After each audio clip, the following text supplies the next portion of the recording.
El Sistema Nacional Integrado de Salud, compuesto por los prestadores públicos y privados, suele registrar importantes demoras al momento de tener determinadas consultas o pedir turno para ciertos estudios.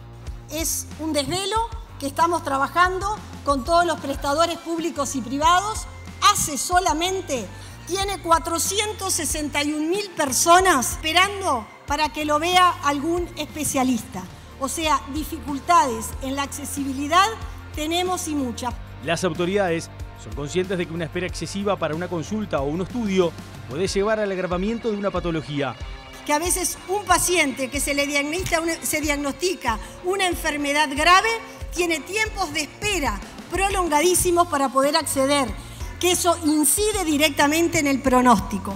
Fortaleceremos la atención al usuario, atenderemos la demanda en espera y gestionaremos el enlace entre los diferentes niveles de atención para evitar el largo derrotero de los usuarios por nuestras unidades asistenciales. Pero al hablar del sistema de salud, también se debe hacer referencia a otras fallas o irregularidades en instituciones que lo integran, como el caso de la liquidada Casa de Galicia o el CASMU. Hackeada por las deudas, fue intervenida por el gobierno de Luis Lacalle Pou y liquidada a fines del 2021. Su expresidente Alberto Iglesias está siendo enjuiciado actualmente por apropiación indebida e insolvencia societaria fraudulenta. La investigación dejó al descubierto manejos financieros, transacciones con prestamistas y el trasiego de dinero en cajas de zapatos. Sí, en caja de zapatos. Se quiere desviar la atención de la gente y se la quiere recargar sobre mi persona, que es un verdadero disparate. Otra mutualista intervenida en el gobierno pasado fue el CASMU, institución cuyas autoridades no fueron desplazadas y la denuncia penal que se presentó se archivó. De todos modos, en las últimas horas la actual administración del Ministerio de Salud Pública decidió extender la intervención. En términos de la situación económico-financiera, ha permanecido estable y eso es un poco lo que justifica la prórroga de la intervención. No, hasta el momento no ha habido riesgo asistencial. Muy buenas noches para todos, bienvenidos a Todas las Voces en vivo por la pantalla de Canal 4 cuando son las 22:09 comenzamos el debate y hoy nos detenemos en un gran tema, pues salud, divino tesoro, pero además un tema del que todos tenemos algo para decir porque todos somos usuarios. Ahora, un país que invierte millones de dólares en salud, ¿cómo puede ser que el principal reclamo de los usuarios sean los tiempos de espera y el acceso a los medicamentos? ¿Deberían por ahí de ser los puntos esenciales? ¿Es que tenemos un sistema de salud saturado, mal gestionado o directamente que es injusto, que no tiene equidad? Este es nuestro tema de debate, así que les voy a presentar a los grandes invitados que tenemos esta noche rápidamente para arrancar y no perder tiempo. Arranco con Luis Galo, cirujano pediátrico, diputado del Frente Amplio, integrante de la Comisión de Salud, fue presidente de la Junta Nacional de Salud, la JUNASA, durante el gobierno de José Mujica. Bienvenido. Un gusto. José Luis Sadjian, diputado del Partido Nacional, integrante de la Comisión de Salud, fue subsecretario de Salud Pública durante el gobierno de Luis Lacalle Pou. Bienvenido, Sadjian. ¿Qué tal? Muchas gracias.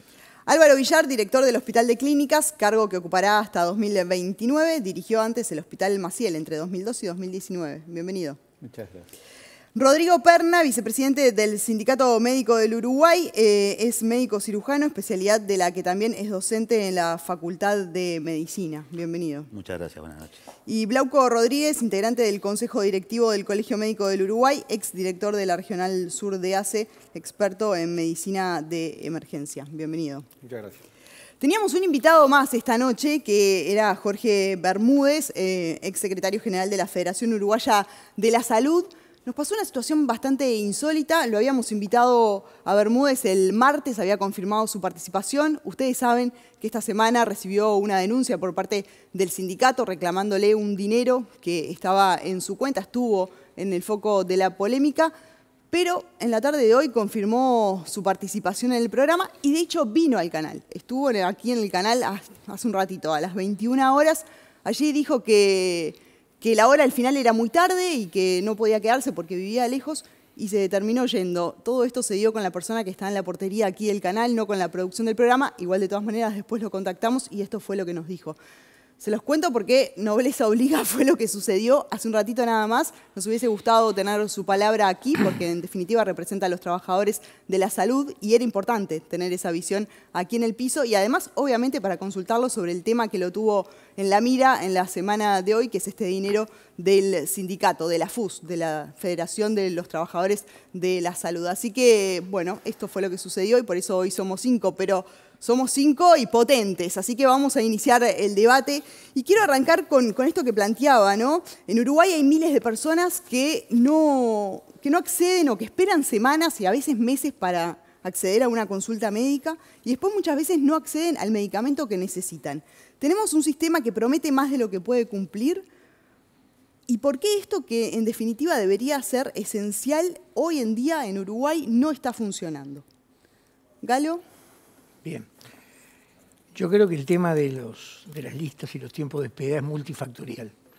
Creo que no le podemos caer de la responsabilidad, sino que creo que la responsabilidad es compartida. Y cuando digo que es compartida es, primero, tenemos una falta de especialistas. Eso es una cosa innegable y al norte del Río Negro empeora la situación.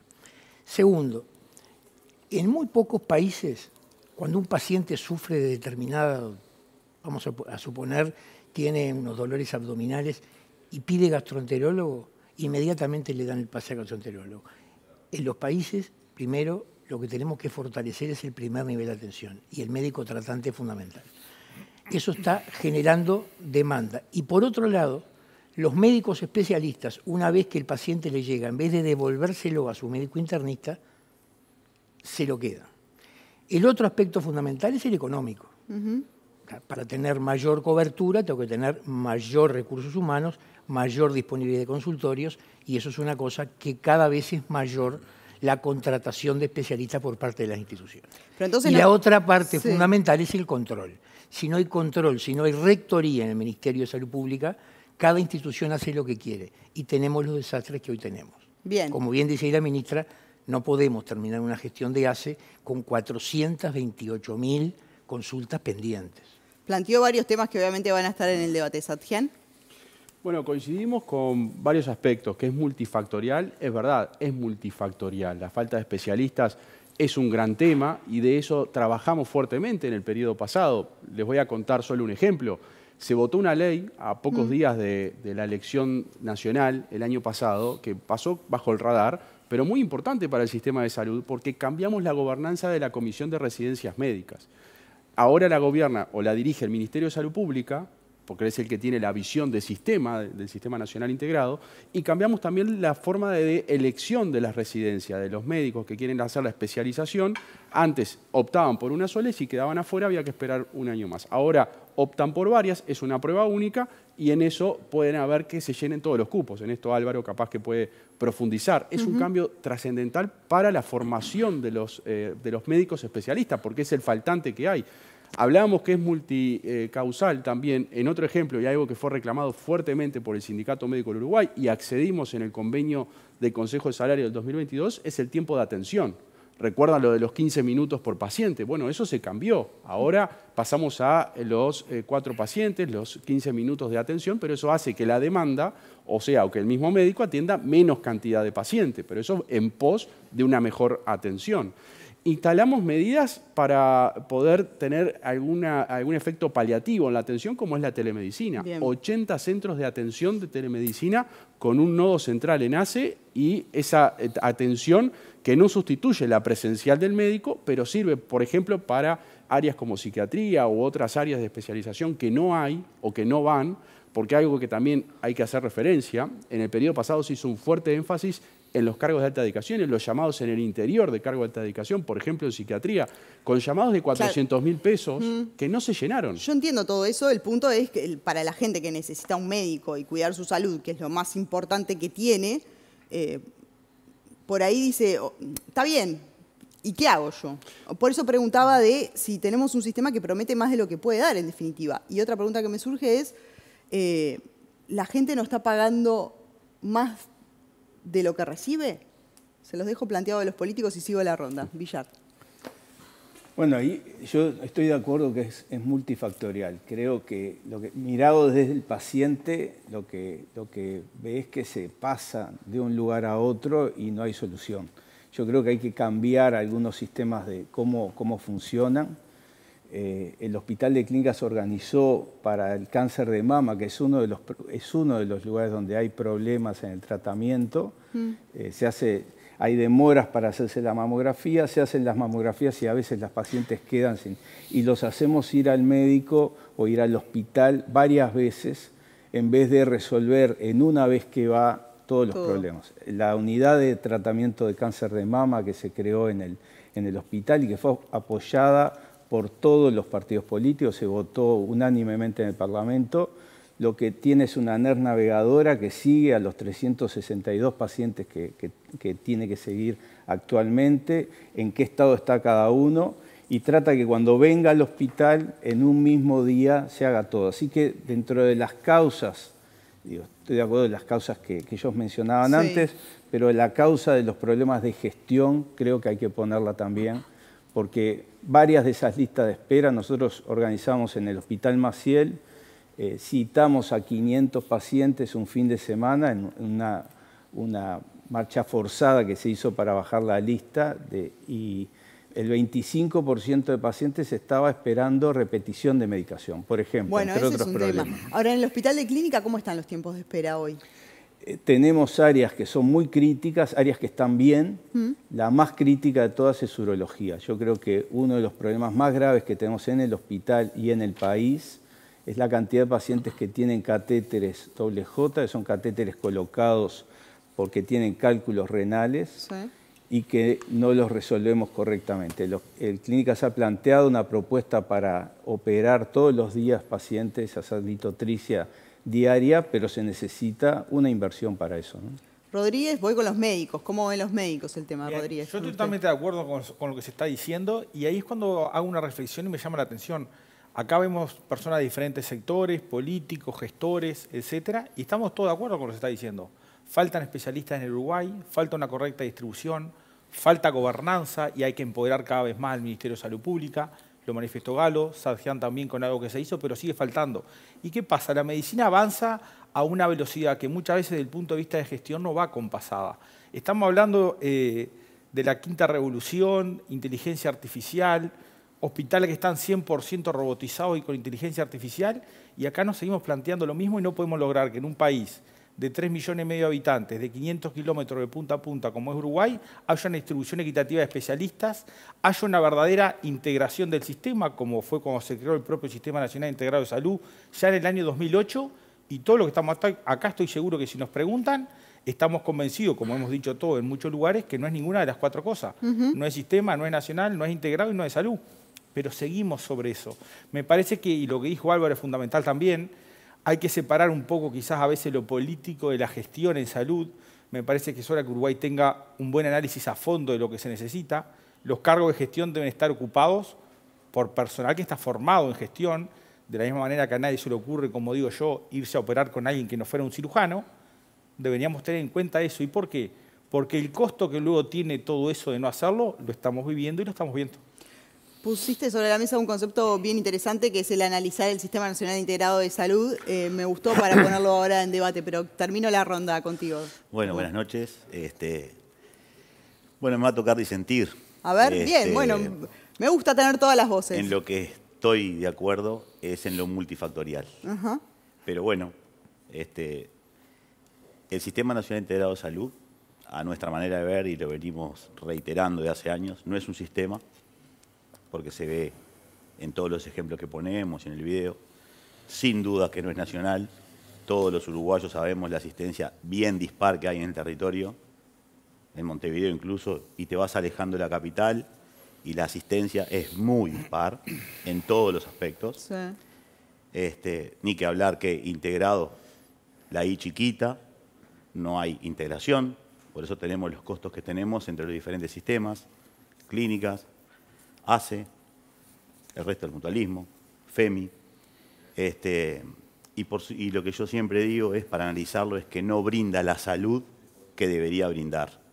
Y ahí puede ir a lo que tú decías, esas inequidades, esas disparidades, surgen por esto. De hecho, los problemas son los mismos que acaba de referir la ministra de Salud Pública, y yo estuve en el almuerzo de ADM, que lo venimos reiterando, como decía el doctor Rodríguez, hace años, pero las soluciones no aparecen. Bueno, ahí sí, voy a discrepar profundamente con el doctor. Yo creo que es un sistema que es integrado y que es nacional. Y que creo que fue una de las reformas más importantes que hizo el Frente Amplio cuando fue gobierno. Porque antes sí no había ni sistema ni estaba integrado. Antes existía el carnet de pobre, donde los pobres se atendían en hospitales que eran desastrosos. ¿Tá? Y la cobertura mutual la tenían solamente los trabajadores del BPS. Pero el resto del núcleo familiar no tenía integración, se atendía en los hospitales. Entonces, creo que hay que perfeccionarlo.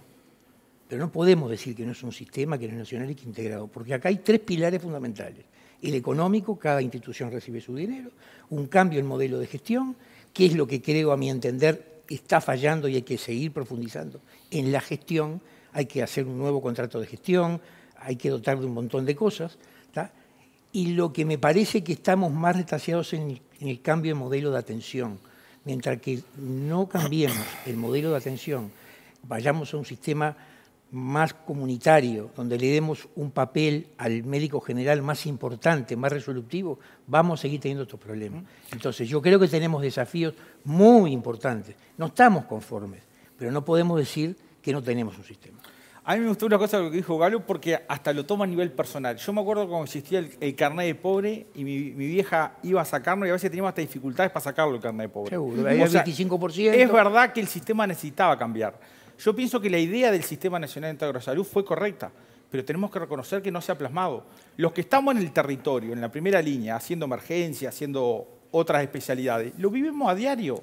¿Cómo puede ser que un paciente necesite un politraumatizado grave en el interior profundo, algo ya rápido, lo tengamos que trasladar 500 kilómetros cuando quizás a 20 kilómetros una mutualista se podía resolver? Claro. Si alguien me explica que eso es integralidad con elementos objetivos, yo lo acepto. Perna mueve la cabeza sintiendo. Bueno, un tema que justo fui como interrumpido, que quería decir, no sé, capaz que o lo entendí mal o lo expresaron mal. No faltan especialistas en este país.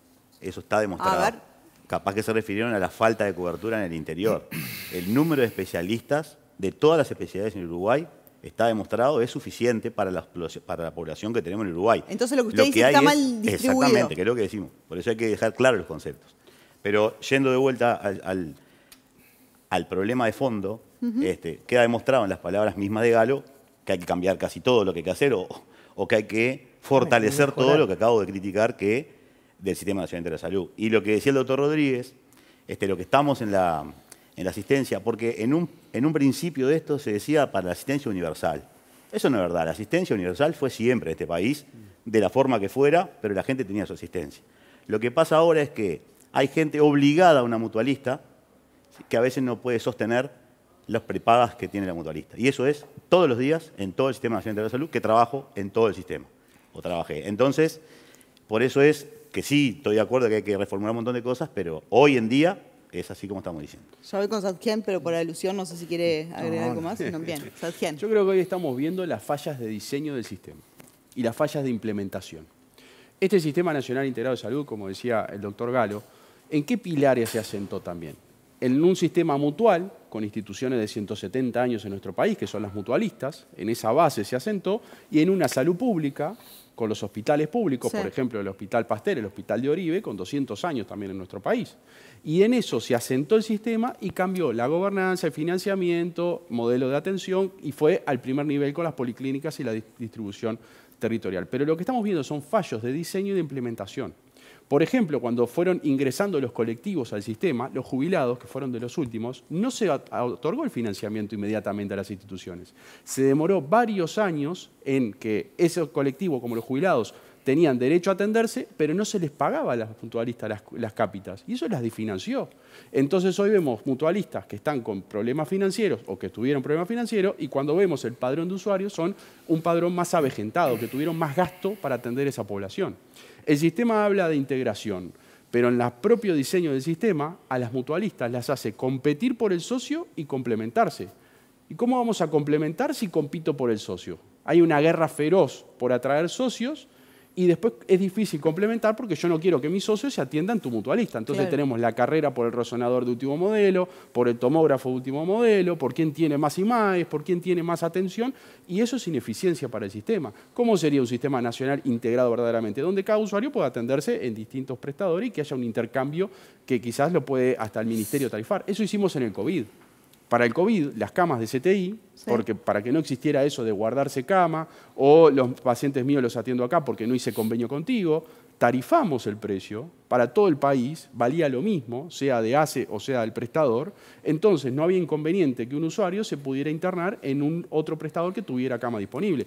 Creo que son formas de complementación y ahí el Ministerio se fortaleció en la Rectoría, porque esto de fortalecer la Rectoría es algo que venimos escuchando desde hace muchos años y en los años anteriores fortalecimos la Rectoría con la creación de la Dirección General de Fiscalización y con en la JUNASA, que el doctor Galo sabe muy bien, creamos la unidad de monitoreo del Sistema Nacional Integrado. Todo esto que estamos hablando de los prestadores, lo podemos hablar porque hubo un trabajo de seguimiento, porque hubo un trabajo muy minucioso de evaluación de los resultados y acompañamiento de los prestadores para tener hoy el sistema que tenemos. Ya voy con Villar, pero Galo disiente. Dos cosas. La Dirección General que la crearon, no la formaron. ¿Cómo que no controlaron nada. No, o controlaban cosas que no tenían las competencias o los conocimientos. Por ejemplo, controlaron las listas de espera. Iban a la mutualista con la lista de espera, pedían la lista de espera, les daba la mutualista cualquier datos, no los datos que normalmente la JUNASA pedía. ¿Cómo que no? Entonces no se podían analizar. Pasamos de 1.900 inspecciones a 4.000 inspecciones.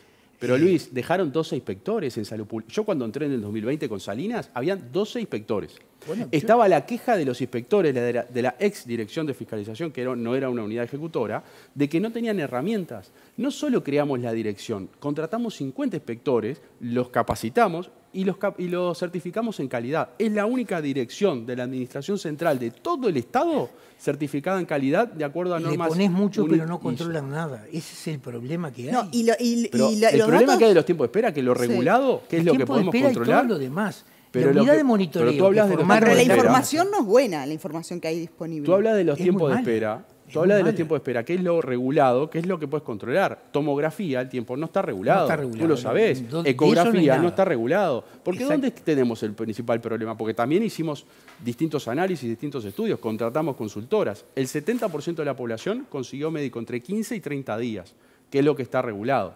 Tenemos un porcentaje de la población. ¿Dónde está el problema? Cuando el médico le dice, véngame a ver. Cuando pide la reconsulta. Ahí está el problema. Ahí está el problema. O cuando elige el paciente. En los análisis, o en cuando los elige el estudios paciente médicos. ¿qué? Cuando elige el paciente, tú te quieres atender con determinado especialista, ahí tenés dificultades. Pero cuando tú pedís el primer especialista, por lo general, eso te lo tienen que dar. Y si no te lo dan, habilitamos canales de denuncia en el ministerio y actuamos rápidamente y eso se daba. Algunos casos sí, no se daban y multamos como nunca. La unidad de monitoreo fue muy buena. Creación de ustedes. Sí, y el seguimiento también. Es que este trabajo hay que ejecutarlo y analizarlo. Bueno, pero yo estuve mirando algunos datos de esa unidad de monitoreo y realmente quedé asombrado. Hoy se puede sacar datos. Lista de espera quirúrgica. Con los datos económicos, financieros de las instituciones. Te puedo poner un ejemplo. Lista de espera quirúrgica no se monitoreaba. Nosotros creamos la lista de espera quirúrgica, sabemos, o el ministerio sabe, hasta la cédula, hasta el paciente, en qué etapa está de la operación, si se hizo los estudios previos, si lo vio el médico, si ya tiene todo para operar, si no está coordinado, cuánto tiempo hace que está esperando la operación. Eso el ministerio lo tiene. Bien. Lo tiene y multa. Y nosotros multamos mucho. Quiero volver al punto que estábamos debatiendo, ¿no? Y es, después de escucharlos, en definitiva, si es necesario ir a un segundo escalón, ¿no? A un segundo escalón, y es necesaria una segunda reforma del sistema, ¿y con qué puntos? ¿Villar? Yo creo que no es tanto mirando para atrás, hay una realidad que nos está golpeando los ojos ahora, que tenemos cientos de pacientes esperando cirugía en un país donde, estoy de acuerdo, hay especialistas para resolver eso, hay conocimiento científico para eso y hay infraestructura, pero no logramos coordinar el trabajo de las distintas instituciones como para que esto se resuelva. Es cierto, sabemos los números, pero no hemos logrado pasar a los hechos y gestionar bien los servicios que tenemos. Hay una pelea a veces inútil por resolver esto en un lado o en otro, cuando estamos gastando, repitiendo soluciones en cada una de las mutualistas en vez de ponernos de acuerdo entre nosotros. En mi especialidad, por ejemplo, en la neurocirugía, no tiene sentido que en este país haya más de 3 bloques, 4 como mucho equipados como se necesita para operar. Un bloque quirúrgico para neurocirugía anda entre los 450.000 y 600.000 dólares. Equiparlo con los... Bueno, repetimos eso en cada uno de los lugares para que cada uno tenga su solución propia. Yo creo que tenemos un sistema. Es un sistema aunque no querramos, porque sistema es algo que todas las partes son interdependientes. Y aunque no querramos, aunque neguemos que somos interdependientes, lo que hace uno o lo que deja de hacer afecta a todos.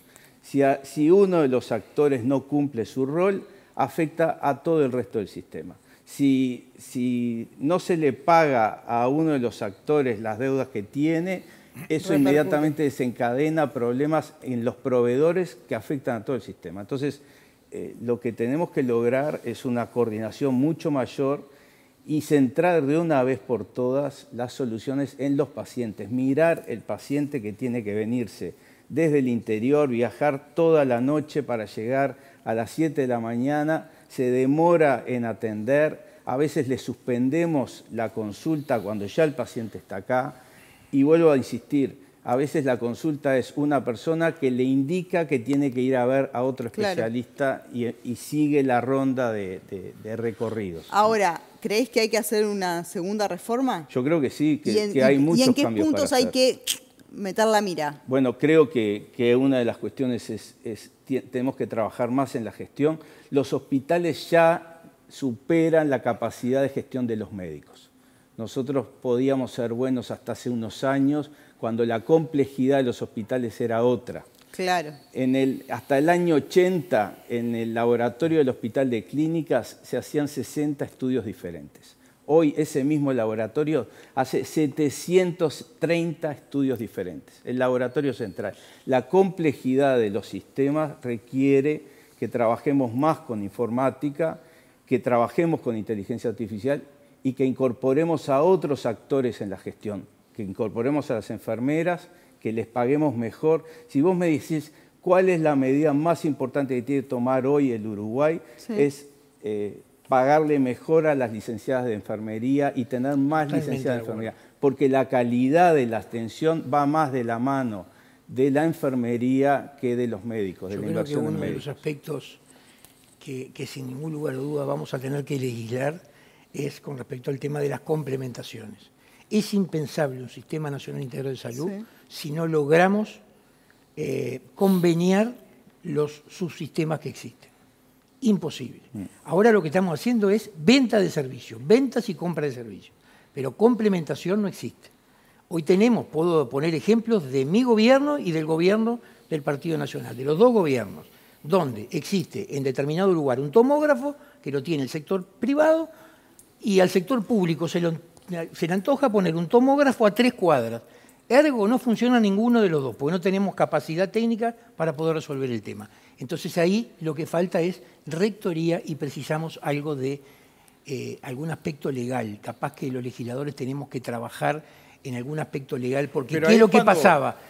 Yo negociador, llamo a ACE y llamo al sector privado a negociar un sistema de complementación. Con el solo hecho que el sector privado me diga no me siento a conversar, no me siento a conversar. Claro, es que además hay que reconocer una cosa, y es que estamos hablando de un sector que maneja mucho dinero, muchos lobbies, y que pasa lo mismo que en la educación, pero con cosas más complicadas, que es esto que estoy planteando, que es el dinero, el lobby y los intereses y el poder, en definitiva. En la educación también pasa mucho que se termina discutiendo de la gobernanza y de cuestiones que en definitiva no es el alumno y no se pone en el centro del alumno. Y acá muchas veces me da la misma sensación, ¿no? Quienes tienen que pensar en el paciente en realidad están cuidando los balances y que la balanza y no pisarle la cola el lobby de no sé qué. Entonces, que alguien piense en el paciente y ponga en el centro del paciente, por ahí haría cambiar todo. Pero es que por eso insisto de lo que dije al principio, estamos todos hablando de lo mismo. A mí me sorprende y me encanta positivamente. Pero esto se centra, y por supuesto, contestando tu pregunta, Viviana, que hay que seguir haciendo una reforma, pero se centra en la Rectoría, el Ministerio de Salud Pública y el Contralor. Como un sistema que en realidad termina siendo solventado en gran parte, en una parte muy importante, por el Estado, al haber generado el FONASA, y el prestador privado se sustentó mucho con eso. Es más, gran parte de la creación fue para sustentar ese gran número de mutualistas que si no hubiera sido por esa reforma hubiera desaparecido. ¿Cómo que nos vamos a sentar a negociar? Digo, como si fuéramos gobierno, Estado, la población en general, y el mutualismo no va a querer generar integración, interdependencia, apoyo. Como decía Álvaro, ¿cómo vamos a tener 4 o 10 centros de neurocirugía en un país de 3.5 millones de habitantes, las emisiones que tenemos? No solo por lo económico-financiero, y el dinero que se está gastando, como decía Galo. Después no encontramos los especialistas para que vayan a ese tomógrafo a hacer la tomografía, sino de un punto de vista de casuística también. Somos un país pequeño. Para tener números y que cada especialista llegue a tener una buena curva de aprendizaje y genere buenos resultados en el paciente, tenemos que concentrar. Entonces, la solución está acá sobre la mesa, si la estamos diciendo todo. Claramente algo pasa que desconocemos quizás, o quizás no tanto, por el motivo por el cual no se hace. ¿Pero qué? Y bueno, yo pienso que hay mucho, y puede haber, sí, no hay que barrer para abajo la alfombra. Por supuesto, estamos hablando de un tema tan importante como es la vida y la muerte de las personas, es la salud, un sistema de un país, y algo tiene que haber, porque acá estamos todos diciendo lo mismo y no se hace. ¿Perna? Yo creo que, por lo que hemos escuchado y lo que hemos dicho, hay que cambiar casi todo, porque lo que tenemos no funciona bien. Por lo tanto, reitero la palabra que dije anteriormente. ¿Qué plantea, por ejemplo? Pero 2 puntos quiero. En lo sanitario, el sistema es deficitario. Y hay que entender que lo que sí cambió, el gran cambio con la salud, fue cómo se obtiene el dinero. Porque hay que ver el sistema de la obtención del dinero, y el gobierno paga las cápitas, el 25, los cheques, están todo el sistema esperando el dinero. Pero en el primer momento, ese dinero era a cambio de cosas que tenían que hacer las mutualistas. O sea que ahí, a nuestra manera de ver que trabajamos en el sistema y que vivimos de ese sistema y que asistimos a ese sistema, apretó un poco el sistema, con lo que decía José Luis, el tema de los jubilados, después se fueron sumando otros colectivos, el servicio médico de ANCAP, que fue cerrado también hace unos años. Eso repercutió en la asistencia a los pacientes, porque se trata de mantener un equilibrio. Y eso te lleva indefectiblemente a hablar del pilar económico. Si uno analiza el Sistema Nacional Integrado de Salud, el pilar económico, uno ve el último informe que tuvimos en el Sindicato Médico es de junio del 25, analizado a nivel nacional y de cada mutualista en particular. Entonces tenés una línea que maneja el equilibrio y que están dentro de un sistema equilibrado. O sea, si vos me preguntás hoy, ¿el Sistema Nacional Integrado de Salud es equilibrado económicamente? Te tengo que responder que sí, porque los números marcan eso. Ahora, yo veo todos los años en todos los portales de la prensa cómo desde rentas generales hay que poner miles de millones de dólares para que, o sea, de la gente, para que el sistema sea solvente. Entonces ahí hay alguna cosa que no estamos viendo. Y lo otro es que si uno analiza mutualistas por separado, tenemos las crisis que tenemos en las mutualistas. Claro. Y todos los actores sanitarios y políticos estamos viendo en el CASMU lo mismo o muy parecido a lo que pasó en Casa Galicia. Estamos con prestamistas, con sobregiros bancarios, con un montón de cosas, y desde el sindicato lo vemos con amplia preocupación del tema. Vamos a ir obviamente a ese tema, va a ser un punto fuerte del debate, pero quiero dejarlo para dentro de un ratito. Galo, sobre esto que decía, porque le preguntaba algo que no logré entender. No, cuando uno es crítico tiene que poner propuestas. Uno puede proponer mejorar la complementación de los servicios entre el sector público y privado, entre privado y privado o privado-público. Estamos proponiendo algo. Entonces, cuando sos crítico, me parece que es bueno proponer cómo mejorar esto. Todos decimos títulos. A los títulos hay que ejecutarlos, bajarlos a tierra. Estoy cansado, hace 15 años que escucho la palabra rectoría. Cada uno que entra al ministerio habla de rectoría. Hay palabras que te digo que habrían que sacarlas. Sí. Porque la rectoría hay que llevarla a la práctica. Por ejemplo, para que la gente sepa, cuando empezamos la reforma, casi el 90% de la cuota FONASA era la cápita y el 10% era metas asistenciales. para que existiera ese equilibrio, la institución tenía que recibir ese 10%. Hubo una transformación en las instituciones, crearon departamentos de metas asistenciales, que podemos discutir después si estaban bien o estaban mal, pero las instituciones la cumplían porque sabía que ese 10% era vital. Eso hace mucho tiempo que no pasa más. Pandemia mediante, obviamente, vamos a entendernos, una pandemia no se podía salir a controlar, pero después las metas no fueron controlándose. Entonces, me parece que ahí es otro tópico que tenemos que mejorar para incentivar a las instituciones. Esto no es crítica, no es crítica. No. Es buscar mecanismos de cómo podemos mejorar. Pero entiendo que no sea crítica, porque si fuera, sería autocrítica, porque de nuevo en el 2020 llevaban años que no se controlaban las metas, la última meta era el 2017 que se había controlado. Nosotros estamos a disposición, porque la ministra habló en el 2023 de una segunda reforma del Sistema Nacional Integrado de Salud. En nuestro programa de gobierno estaban los ajustes que había que hacer al sistema. Nosotros hablamos de una cápita inteligente, porque hoy tenemos herramientas tecnológicas que hace 18 años no había, justamente para que el control de meta, que hoy es un Excel o que se pueda hacer, que se hace manual, que pase totalmente de una manera tecnológica, que se pueda tener una agenda, que el ministerio controle la agenda que dan los prestadores, una agenda electrónica. Álvaro, con tecnología eso se puede hacer muy fácil. Hacer todo lo que hace 18 años, cuando se creó el sistema, no estaban estas herramientas. Hablamos de cápita inteligente, hablamos de calidad. Hoy el sistema de salud, como está diseñado y como está ejecutado, no mide calidad. La calidad no está medida en ningún parámetro del Sistema Nacional Integrado de Salud. Y hay que medir calidad.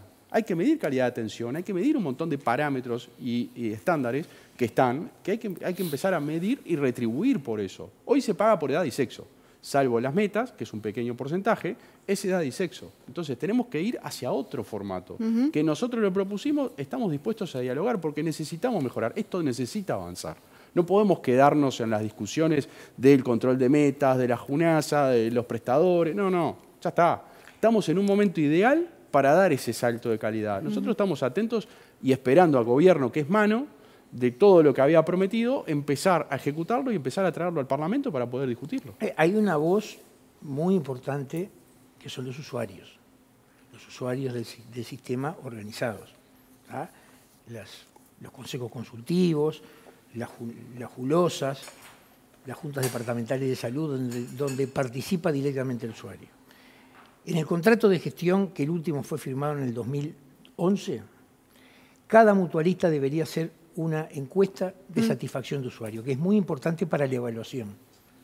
Hace exactamente 7 años que no se hace una encuesta de evaluación que tienen obligación, le estamos pagando.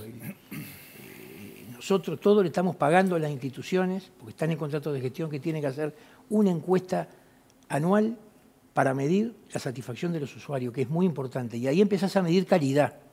El Ministerio la hizo, 85% de la población está satisfecha con el sistema. ¿Cuándo lo hizo? En el 2022. Ah, no, la hizo el Ministerio. Acá la tienen que hacer los prestadores. Yo dije el Ministerio la hizo. Está bien. Nosotros la hicimos justamente para medir esa satisfacción. ¿Entre quién la hicieron? Toda la población. No, toda la población, sí. Con una consultora de renombre. Yo pienso que el Sistema Nacional Integrado de Salud que tenemos es bueno. ¿Y por qué? Porque si nos comparamos con el mundo y con la región, sobre todo, estamos bien en salud. ¿Era necesaria la reforma? Era necesaria. Hoy tenemos un sistema de mayor accesibilidad. ¿Hay que mejorarlo? Sí. Lo que dice Galo, la rectoría es solo una palabra, sí, pero ahí es cuando me parece que los gestores cobran un papel fundamental, que es a veces transformar lo perfecto en lo práctico. Hoy vengo de una reunión de un prestador de salud en el que se tomó una decisión práctica que había que tomar de cambio de cómo se deben coordinar los pacientes, por ejemplo, entre las puertas de emergencia, que había que tomarla y estoy convencido que va a ser bueno. Y eso es gestión, es analizar las situaciones pero tomar las decisiones. Pero que el sistema nuestro es bueno y no hay que cambiarlo todo, por supuesto que sí. Que hay que mejorarlo con los elementos que venimos diciendo, sí. Uruguay invierte más de un 9% del Producto Bruto Interno, como tú bien decías, Viviana, más de 1.900 millones de dólares en el sistema. De esa manera muchas mutualistas están soportadas o apalancadas de una manera muy importante. ¿Hay que tener más palancas de control de lo que hacen? Por supuesto que sí. Acá se hablaba mucho de los usuarios. Hablamos mucho de la representación de los usuarios. El único prestador de salud que tiene en el directorio representante de usuarios y trabajadores hace. Las mutualistas, ¿por qué no tienen? ¿No deberían tener las mutualistas representantes de los trabajadores y usuarios del directorio? Yo pienso que sí. ¿Por qué no lo tienen? Bien. Antes de meternos en lo estrictamente financiero y también porque esta semana se extendió la intervención del CASMU, Casa de Galicia está en plena actividad a nivel judicial, quiero ir a lo que pasó también con los medicamentos, ¿no? Porque hay otra sensación en la población y es que el acceso a los medicamentos no es el adecuado. ¿Qué es lo que sucedió en los últimos años? Es un buen tema que lo trajiste en la Comisión de Salud y recomiendo leer las actas para los que quieran interiorizarse, porque el Frente Amplio cuando asumió salió con casi un eslogan de los 100 medicamentos que faltaron. Eso que repitieron desde ACE, el presidente de ACE, las autoridades, que repetían que faltaban 100 medicamentos. Yo hice el pedido de informe, de mi responsabilidad de legislador, hice el pedido de informe y me respondieron esa pregunta de dónde faltaban, porque ACE tiene 900 puntos de atención y maneja un catálogo de 1000 productos. En la respuesta, ¿saben lo que dijeron? Los 100 medicamentos, los famosos 100 medicamentos que hicieron repetir al Frente Amplio cuando cumplieron 100 días de gobierno, lo pusieron en una placa y salieron todos a decir que faltaban 100 medicamentos. Bueno, faltaban de un depósito, del depósito de la RAP central. De ahí faltaban los 100 medicamentos. No es que faltaba de la estantería de la farmacia. No es que el usuario iba a la policlínica, pedía el medicamento y no estaba. No, eso no lo saben. Faltaba de la estantería del depósito de la RAP central, de un depósito... ¿Y qué significa eso? Que es mentira. ¿Qué es mentira? Que es mentira que faltaban 100. Perdón, no fueron honestos intelectualmente. ¿Por qué? Porque no pueden salir a decir que en ACE faltaban 100 medicamentos cuando no tenían el relevamiento de la farmacia. El relevamiento era el del depósito. Y cualquier mal pensado, malintencionado, ¿qué puede decir en el terreno de la suspicacia que nos manejamos a veces los políticos? El día anterior repartieron todo, hicieron el balance y faltaban 100 medicamentos. Pero como no tienen el stock de las farmacias, no pueden afirmar que faltaban esos 100 productos. Esto generó mucha indignación, no solo del lado nuestro. Después del día de la comisión, si ustedes ven la semana pasada, las autoridades de ACE y el director de medicamentos salieron por los medios a reafirmar ese faltante, que no fue, porque no está el detalle de las farmacias. Ahí faltaban 100 productos de un depósito. Entiendo. ¿Vale? Yo no vengo a debatir en lo que se dijo de si son medicamentos. Simplemente digo, tú hiciste una pregunta a la falta de medicamentos. Seguramente la sacaste ¿de dónde? De la opinión de hace 5 años que hay un déficit de medicamentos en ACE que es insostenible. Hay una queja continua de los usuarios de la falta de medicamentos en los hospitales, en las farmacias de los hospitales y en las policlínicas.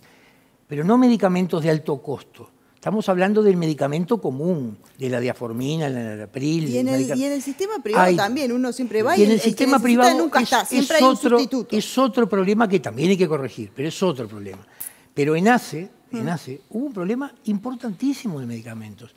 Y no quieren reconocer que hubo. Dame el derecho a réplica. Y ahora vienen a los 100 medicamentos que faltaban, pero es una realidad. Es una realidad. Es una realidad que faltaban del medicamentos. Depósito. Esa es la realidad. Pero eso es un pedido de informe que hiciste ahora, pero 5 años. Bueno, pero lo contestaron ahora. Lo de los 5 años, ¿cuál es el problema de la falta de medicamentos? ACE maneja un listado de 1000 productos en 900 manejaron puntos menos de atención. presupuesto, No, José Luis. pasamos de 1.900 millones de pesos a 4.500 millones de pesos en el quinquenio. Se aumentó la inversión en medicamentos. Entonces la gestionaron mal, porque la gente se queja de los medicamentos. Contemos unidades, porque en definitiva es la pastilla que se da al usuario. 194 millones de pastillas en el 2019 a 225 millones de listas de pastillas en el 2024. Ahí tenés la comparación. Comparemos datos, comparemos objetivamente. ¿Qué es lo que pasa con los medicamentos? Pero la gente no ¿Qué es lo que llegaba? pasa con los medicamentos? 1000 productos en 900 puntos de atención. Por tema logístico, operativo, de entrega. Porque aparte en el pedido informe responden que la faltante de esos 100, la mayoría es porque el laboratorio no les entregó. No es porque no se haya pedido. Entonces, ¿y por qué ahora me llegan mensajes de hospitales del interior, de policlínica, ¿verdad? Que también siguen faltando? Porque hay que manejar 1000 productos en todos los puntos de atención. Entonces vos tenés un sistema operativo, un sistema de logística, un sistema de entrega que tiene que estar preparado por si hay aumento de demanda, por si hay quiebres de stock en el laboratorio. En 5 años vino 3 veces el presidente de ACE a decir que estaban cambiando los sistemas. No cambiaron nada, sigue todo ¿Cómo igual? que no? ¿Se cambiaron los sistemas? ¿Qué sistema de qué, perdón? De gestionar los medicamentos. Porque había de compra y gestión de medicamentos. Hace 5 años que no hay licitaciones en los medicamentos. Del 2017, o sea que hace más tiempo que ustedes. Y ahora siguen comprando con la misma licitación. Y vamos a cambiar el sistema para abaratarlo. Vamos a esperarlo. Bueno, pero en el medio hace 4 meses que siguen llegando 5 meses pero Luis, que estamos siguen en el llegando los mensajes de falta de medicamentos. Y fue todo un relato. Mucho menos. Un relato no se puede comparar. que a la hora de contrarrestarlo, ese relato ahora ahora resulta que los 100 que todos salieron a decir, hasta el presidente de la República, eran del depósito y no eran de la farmacia. No, pero yo te invité a salir de recorrida por los hospitales. Sí, vamos. ¿Está? Cuando Bien, quieras. A recorrer. Ya que estamos hablando de... Yo no manejo los números de globales de medicamentos, pero trabajo en un hospital, tengo en mi oficina de dirección abierto al público para recibir las quejas. Tengo una oficina de atención a usuarios y tengo a 2 personas que en mi oficina reciben todos los días quejas. El gran problema de los medicamentos del hospital de clínicas es que las recetas del hospital de clínicas no valen en ACE. Y eso significa que todos los días dan la vuelta por la dirección del hospital de clínicas, por atención al usuario, por todas las farmacias de ACE, pacientes con las recetas de clínicas que no se le validan, con el sello que pide ACE para que se validen. Ese problema en estos 5 años no lo logramos resolver. Lo hablamos infinidad de veces. Se habló de que con el nuevo programa, que es verdad, hay un nuevo programa para distribuir los medicamentos que acaba de ponerse en marcha, pero que en estos 5 años ese problema del hospital de clínicas, en concreto, que es el que yo veo, no se resolvió. A mí me parece que ahí hay un problema dentro de los cambios que, bueno... Lo dejamos para después de la tanda. Lo Lo dejamos para después de la tanda, vamos a seguir hablando de los medicamentos y también quiero saber si hay otra Casa de Galicia. El sistema es económicamente, es financieramente sostenible en el mediano plazo. Después de la tanda seguimos debatiendo. Ya volvemos.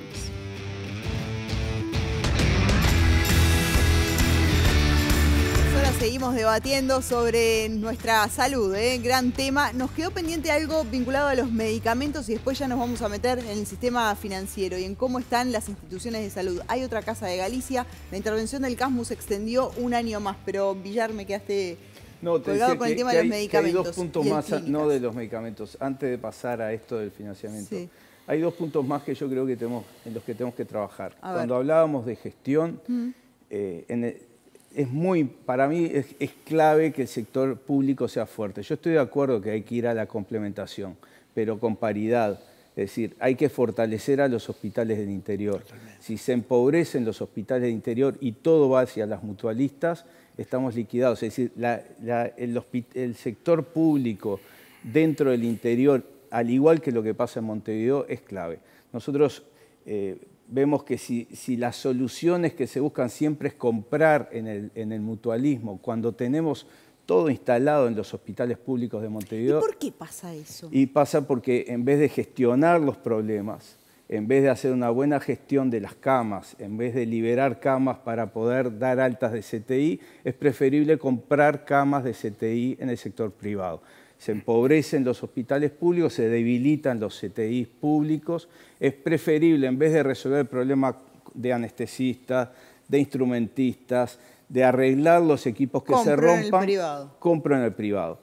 Era más fácil agarrar y decir, bueno, en vez de resolver estos problemas que hablábamos hoy de la cirugía infantil o los problemas de urología, compro en el privado. Eso a la larga empobrece el sector público y al empobrecer el sector público empobrece todo el sistema de salud.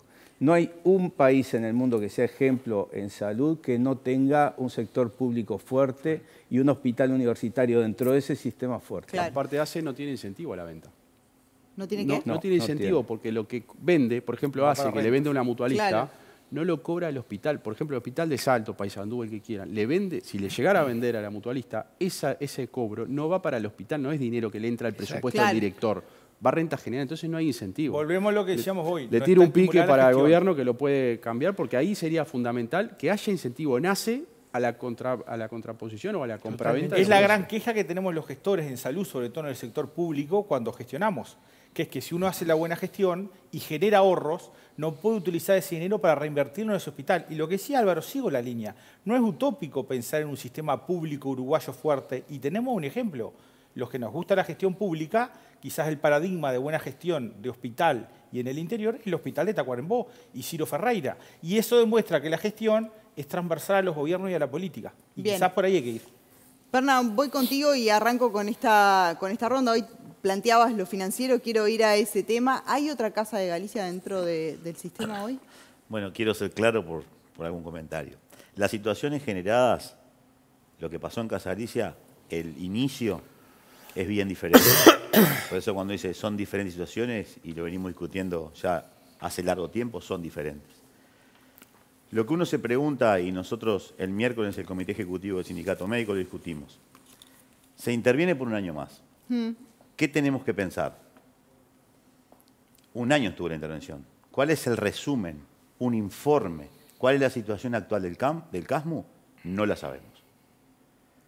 Pero uno tiende a pensar que el gobierno interviene, soluciona las cosas, corrige lo que hay para corregir y se retira la intervención. De hecho, es límite un año, puede retirarse antes, ¿no? Y la intervención pasada lo mismo. Y nosotros no tenemos una explicación. Lo que sí vemos es una situación prolongada de cosas conocidas, y mi preocupación como vicepresidente del sindicato médico, y conozco la preocupación del resto del sindicato médico, es no tener que vivir la situación de Casa Galicia que la vivimos del lado médico, cuando los médicos vienen a pedirte una bolsa de trabajo para reubicarlos. Pero manejando números, el CASMU es una institución que tiene que gestionarse diferente, y es una situación, por lo que tenemos entendido, por todos los análisis que tenemos, que es viable. Y necesitamos como sistema, si es que lo hay, en ese aspecto, y como población, que se enderece, porque es indiluible una mutualista del tamaño del CASMU en hoy el sistema que tenemos. Es un enorme problema. Pero bueno, desde el sindicato médico se prorroga la intervención un año. No tenemos la intervención anterior, porque ahora cambiamos de interventores además. O sea, otra gente nueva que entra. Entonces, nosotros del sindicato, es lo que pedimos una reunión con la ministra para cuando nos den lugar, es, ¿qué pasó? ¿Se mejoró en algo? ¿Sí? No tienen clara la situación actual. Nadie, porque a nivel público no se conoce. Claro. No digo que el ministerio y sus interventores lo tengan, pero nosotros no sabemos. Todo lo que se criticó en su momento, ¿qué pasó? ¿Se corrigió? ¿No se corrigió? Porque se dio el dinero, no hay un proyecto de reforma que esté avalado por el ministerio para que se haga, que era lo que se ha planteado. Entonces la preocupación del sindicato es esa. No tener una Casa Galicia, no me refiero al proceso después judicial que terminó, pero digo... Nos hubiese gustado hoy también tener a alguien del Ministerio de Salud Pública acá, los invitamos de hecho, pero no pudieron enviar a nadie. Galo, ¿por qué se extiende la intervención? No conozco el informe de los veedores. No sé si estamos en el plazo legal, normalmente se le transmite a la institución tiene un plazo para contestar y luego sí se hace público. Todavía yo no lo conozco, el informe, no sé si es público. De todas maneras, lo primero que tenemos que hablar es que de alguna manera el CASMU es una institución en el Uruguay importantísima por la cantidad de usuarios que atiende. Es impensable un cierre, un quiebre del CASMU. Entonces hay que buscar todas las alternativas posibles. Una alternativa fue la intervención. El trabajo de la intervención, desde el gobierno anterior, culmina un proceso y empieza otra intervención. En mi caso siempre lo manifesté con el gobierno del Partido Nacional y con el gobierno del Frente Amplio, que llegó el momento del desplazamiento de las autoridades. Ya está. Tenemos un diagnóstico. No me alcanza con alguna declaración que faltan datos. No. Tuvimos un año y tenemos un diagnóstico bastante claro de la situación.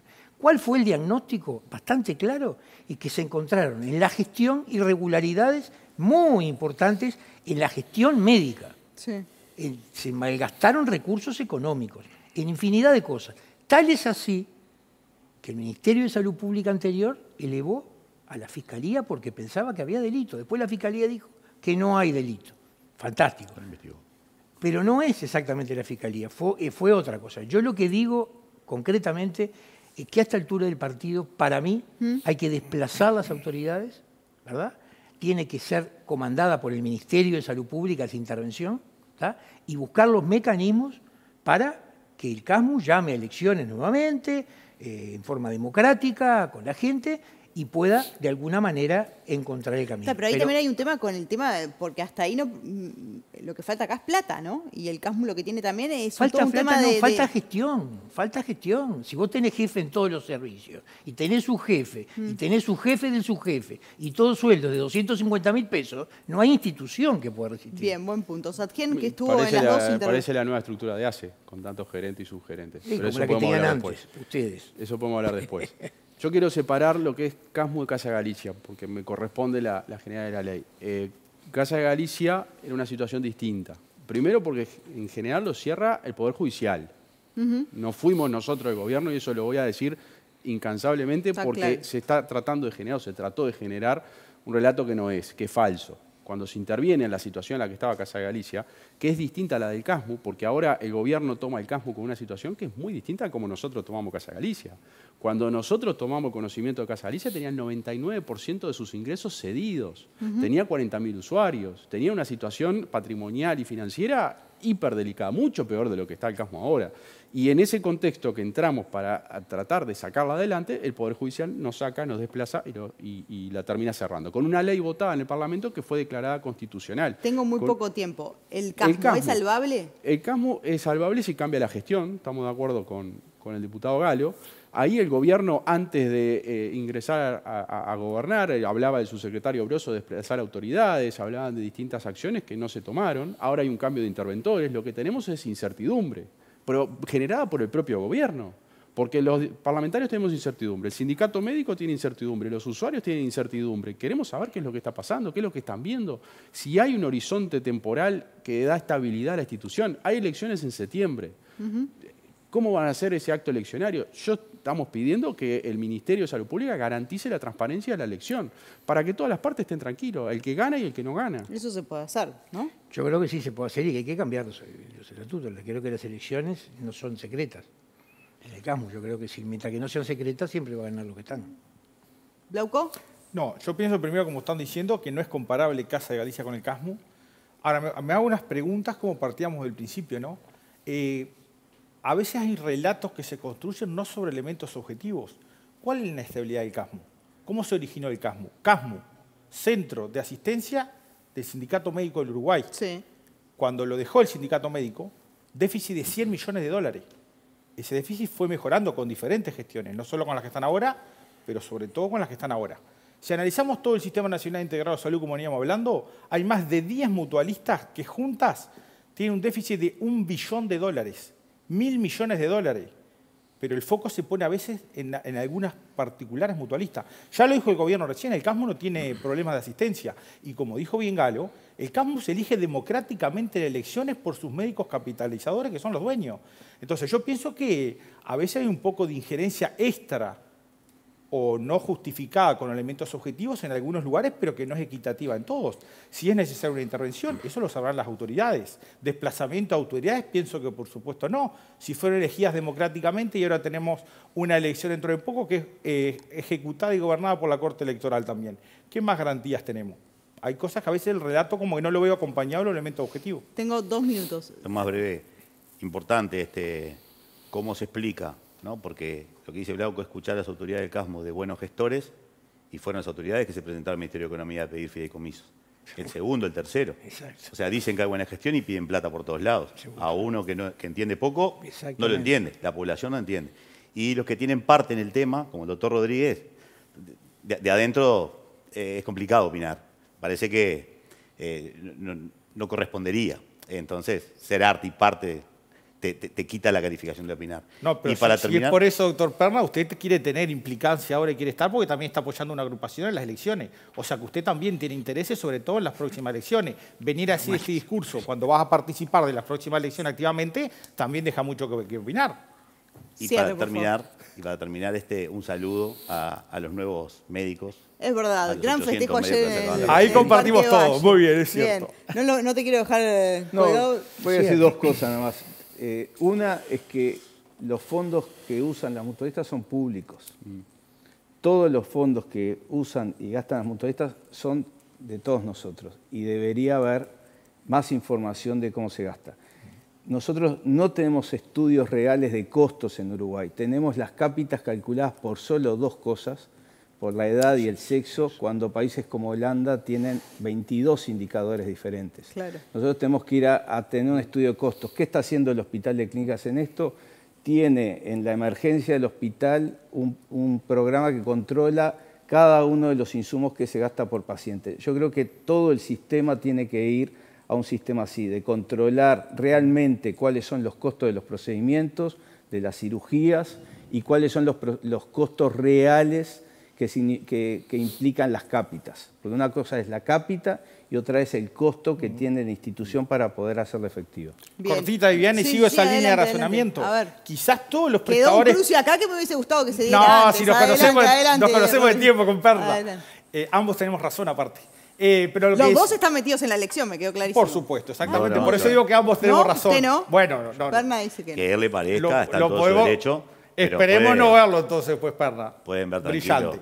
Pero sigo la línea de lo que decía Villar. Quizás todos los prestadores privados de salud deberían tener veedores o un representante del Estado en los prestadores privados. Si el propio Estado lo está financiando de alguna manera. Por supuesto que sí. Todos deberían tener. Eso se empezó a hacer. ¿Es posible eso? Sí, empezamos a hacerlo. Con la unidad de monitoreo designamos a profesionales al seguimiento de las instituciones y logramos que mejoraran del 2023 11 instituciones con balance negativo a 5 instituciones en el año 2024. Lo que pasa es que lo que estamos viendo son fallos del sistema. ¿Qué fue el FONASA? 2.800 millones de dólares en manos de gestión privada, que son las mutualistas. Sin preparación. Sin preparación. Con pocos controles, porque el Ministerio, nosotros agotamos las herramientas que teníamos y creamos más herramientas de control, pero no llegan hasta un punto, o llegan solo hasta un punto, donde después se diluye o se pierde esa gestión por falta de información, por cuestiones de seguimiento, por cuestiones de costos, por un montón de cuestiones que pasan, que hay que mejorar, que estamos todos de acuerdo que hay que mejorar y esperemos poder avanzar en ese sentido, pero son fallos de diseño del sistema y de implementación. 2.800 millones el FONASA, que se lo entregamos a los privados, porque el FONASA hizo eso, privatizar la gestión en la salud, y hoy estamos viendo las consecuencias. ¿Galo? ¿Qué decía? No, yo creo que en general el sistema político está de acuerdo que hay que hacer modificaciones en el sistema. Hay una de las cosas que me hubiera gustado desarrollar más, es la transferencia. Ahora que estuvimos en la comisión discutiendo el tema, la transferencia que hay del sector público al sector privado. Entonces es una idea, en años 2023, 2024, la transferencia que hizo ACE al sector privado fue algo... Por el alquiler de camas de CTI. De camas de CTI, con venta de servicios. Pero estoy hablando de 78 millones en el 2023 en venta de servicios a 125, 128 millones de dólares. Entonces, así, sin control es muy difícil. En un presupuesto de 1.500 millones que tiene ACE. Sí, y la compra de servicio es histórica. Se nos va buena parte en la salud pública. Les agradezco mucho a los 5 por habernos acompañado en la noche de hoy en este debate y a todos ustedes por estar del otro lado. Nos reencontramos el próximo viernes. Que tengan un gran fin de semana.